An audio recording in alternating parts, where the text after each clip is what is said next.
Si tu apprends le piano, t'as peut-être appris avec l'une de ces deux approches. L'approche le plaisir avant tout, qui consiste à apprendre tes morceaux préférés. Ça marche, mais tu peux très vite te retrouver bloqué à jouer toujours le même morceau sans progresser pendant des années. On peut s'emmerder avec un piano. Une autre approche, plus stricte, consiste à apprendre le piano avec des exercices qui ciblent une difficulté particulière. On commence par les calmes. Ça peut marcher, mais ça demande une énorme discipline, et c'est pas plaisant. Bref, il y a une forte chance d'abandonner. Mais alors, est-il possible d'allier le meilleur des deux mondes? Progresser en jouant tes morceaux favoris. Si je fais cette vidéo, c'est évidemment que oui. Ah ouais. Alors évidemment, on peut travailler la technique d'un côté tout en jouant des morceaux, mais je vais te présenter une méthode qui permet de faire les deux à la fois. Cette méthode, je l'ai appelée la méthode du morceau pivot. Le principe, c'est que tu vas prendre un morceau que tu adores. Le plus simple si t'es débutant, c'est de prendre une chanson, car d'une manière générale, ça va être plus facile qu'une pièce savante. À partir de cette chanson, tu vas travailler ta technique. Je vais te faire un exemple sur la chanson Jardin d'hiver. C'est un morceau pivot qui m'a accompagné et m'accompagne toujours d'ailleurs depuis plus de 4 ans. Donc autant te dire que c'est mon confident de clavier, il connaît toutes mes galères de tempo et mes disputes avec le métronome. Bref, voici plein de techniques que tu peux apprendre, tu vas en découvrir 15, je te garde les moins évidentes pour la fin.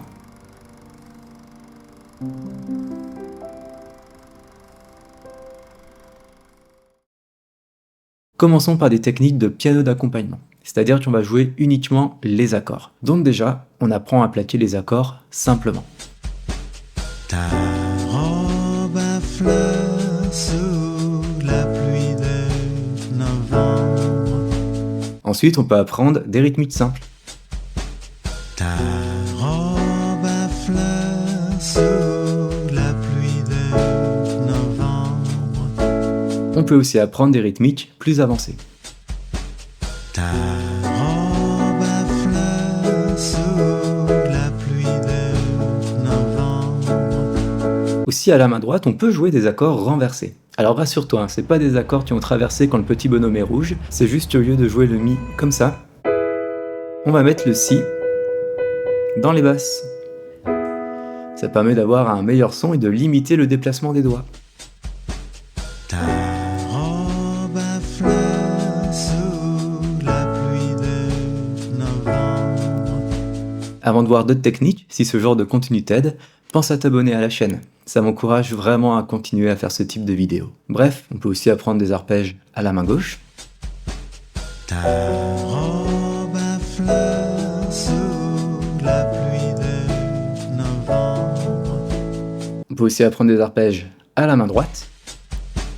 Ta robe à fleurs sous la pluie de novembre. Et on peut arriver à de très belles choses si on mixe toutes ces techniques. Ta robe à fleurs sous la pluie de novembre. Mes mains qui courent, je n'en peux plus de t'attendre. Mais tu trouves pas qu'il me manque un truc? Ouais, il manque la mélodie, effectivement, mais si tu débutes, je pense que c'est une bonne chose d'apprendre d'abord à bien jouer les accords. Mais bon, vu que t'es encore là, j'imagine que t'as envie d'aller plus loin. Donc, rajoutons la mélodie. J'en profite pour jouer la chanson sur une autre tonalité, ce sera plus simple pour moi. D'abord, tu vas la jouer simplement avec la basse à la main gauche.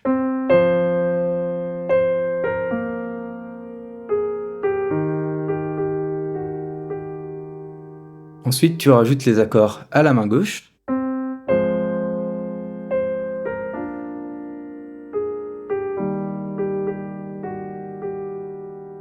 Les accords avec les renversements.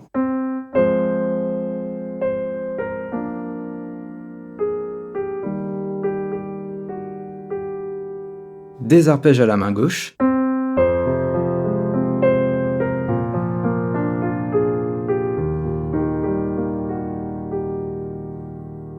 Et ensuite, tu peux même rajouter des notes à la main droite.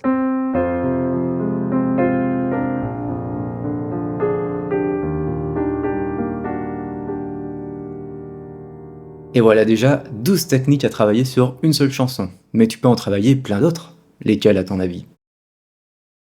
Eh bah tu peux t'entraîner à improviser sur une gamme pentatonique, par exemple.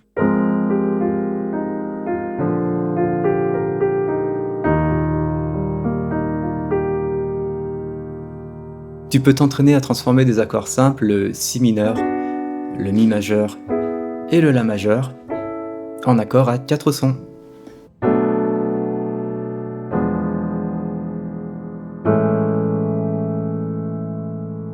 Tu peux t'entraîner à jouer la chanson dans d'autres tonalités, par exemple la tonalité de Do majeur.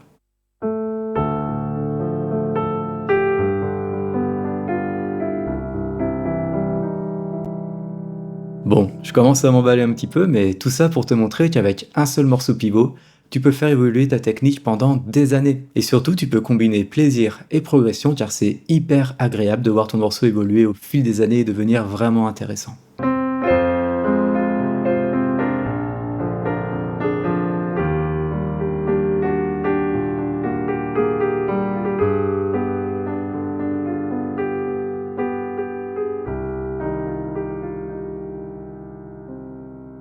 Alors évidemment, c'est pas une technique parfaite pour plusieurs raisons.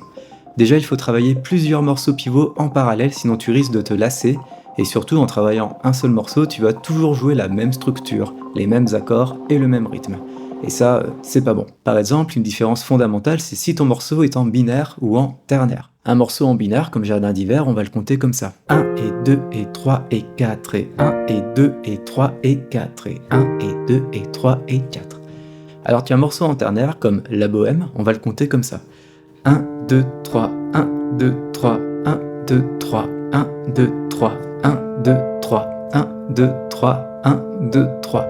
On divise les temps en 3.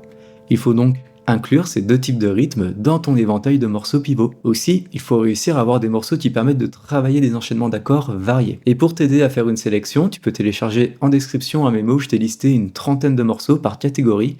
Comme ça, tu peux piocher un morceau de chaque catégorie afin de te créer un éventail de morceaux pivots. Et tant qu'à faire, je te rajoute le mémo des 24 accords indispensables au piano, c'est offert par la maison. Ensuite, ce qui est compliqué, c'est de trouver une version de ton morceau préféré avec les bons accords et la bonne mélodie. Pour ça, je te recommande le site Noviscore, qui propose des partitions de chansons populaires avec la mélodie et les accords qui sont marqués au-dessus. Je t'invite à prendre les partitions en version piano solo et de niveau 1. Et enfin, il y a une dernière grosse difficulté. Je pense que tu as déjà dû la détecter. Comment savoir quelle technique travailler et comment adapter la technique sur ta chanson préférée? Alors déjà, tu peux t'inspirer des démonstrations que j'ai réalisées au début de la vidéo. Mais sinon, c'est vrai que c'est pas évident. C'est pourquoi je réfléchis à mettre en place une offre pour vous permettre de progresser sur vos chansons favorites. Concrètement, on choisit tes morceaux pivots ensemble et je les adapte pour que tu travailles ta technique dessus afin de progresser. Si ça t'intéresse, je te mets un lien dans la description pour me contacter. Et si tu veux continuer ton apprentissage sur YouTube, je t'invite à regarder cette vidéo dans laquelle je te montre 10 rythmiques pour jouer dans quasiment tous les styles, pop, rock, funk, soul, slow, chanson réaliste. Oh, qu'est-ce que c'est que ça la chanson réaliste? Je te laisse découvrir ça en cliquant.